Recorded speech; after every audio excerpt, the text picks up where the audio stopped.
ตัวก็ไว้ขนักตัวมีสิครับเรื่องของเราคันรู้สินั่นก็เทียมนักไรครับกันนอมสานะโอเคตัวนี้จ้ะบาเบิลซาstudy นักกับมันตัวมีค่ะกับมันรวมเท่าไรก็เห็น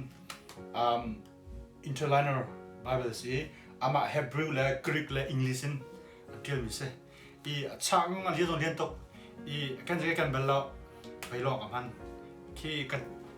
เบียร์ทูดมีปอลโมตัวนักขึ้นกับมันเขาจะต้องประคับจู study กับมันมีจูก็เห็นNew King James version สิ what study Bible สิช่วงไอ้ตรงไงอี hardback สิlater สิทางไงส่วนกับไว้ขนักดีกี Bible จะ study Bible ก็จะมีให้ก็เห็น NIV study Bible สิก็เห็นเรียนง่ายทางไงน่าเบื่อเต็นเข้าหลอกมันสาวง่ายจังส่วนก็เห็นเชื่อแบบที่เรียนว่าไงมีสิ Christian Standard Bible สิ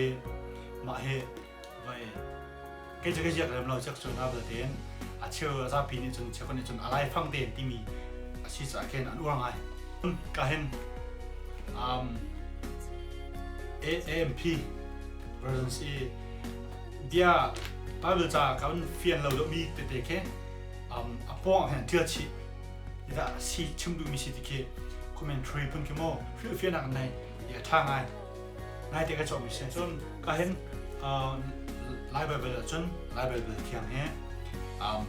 กับพันมีเส้นไลฟ์ Bible ที่ก็เห็นแค่มา personal favorite จนก็เห็น BSV ที่มีร่าง Bible แค่กันปวดจนที่แค่กันหมดไปมีเส้นเรื่องของรวมจำเดียกับผู้มีเส้นจนชาติจง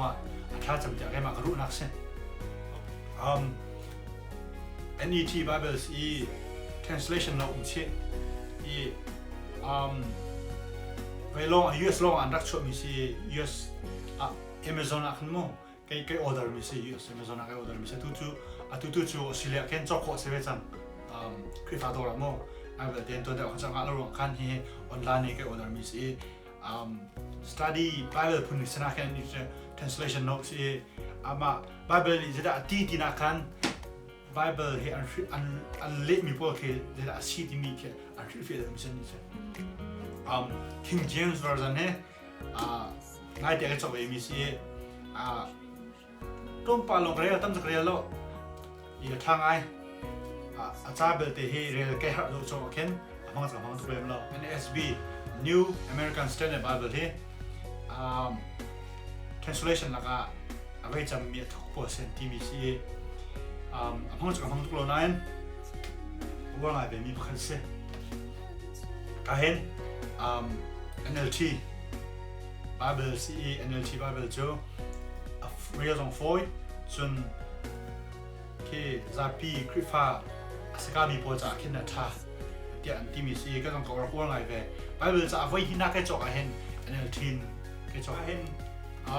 NET เทียม CE ที่ดูจูนกสลับกันนะมา NET ลงเสียออสเตรเลียกลุ่มท่องในกลุ่มกุลตัวที่อาคันชอบมีใครชอบมีเส้นกวยหุ่นยากชอบเป็นมีชอบหลักที่กวยกูนี่ก็เห็น New King James version เห็นนายที่แกชอบมีสิก็ second Bible favorite Bible เส้นชุ่มซงอันนี้ที่แกชอบมีเหรอพอตรงนั้นโดจนมันซงไอเดียปุ๊บเส้นตั้งตัวชิ้นนั้นสมมติอีกว่าไงมีเส้นก็เห็น NIV เห็นไว้จนกับ favorite จะสตุกเราเรียกจะถ้าจนมิซาปีเดียวนี้ตอนที่จนโดนอาการBible จะเรียนมิลากาปักหนักสนักขึ้นแกมาจูกับไว้เลี้ยงแล้วกวดตัวแล้วนาเบลเตียนอันนี้เจ้าจะอาการแกจอบไปมิสนาที่แกจอบมิเซ่AMP Bible study เห็นก็เห็นcoffee zone กับมันนี่เฮ study อันมาเฮทุเรียนกับมันปนมิเซ่โอเคข้าจะกันในทิ้งมีสิกันในถ้ามีตัวนี้ก็จบมีอุดีก็จบมีตัวนี้ก็จบมีกับมันลำกันละก็เห็นตัวนี้ก็จบมีจู New King James Version Spirit Filled Life Bible สิชงตั้งแต่จู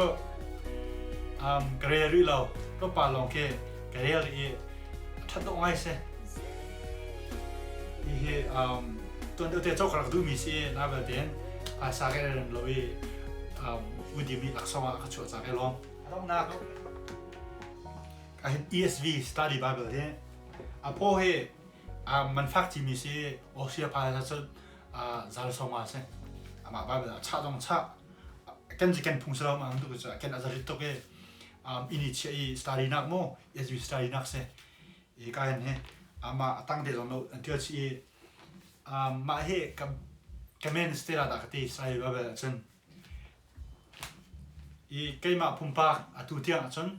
cái favorite translation chân ESV Bible tôi chân lại Bible tiếng khác real là chân dẫu lối chim đinh như rồi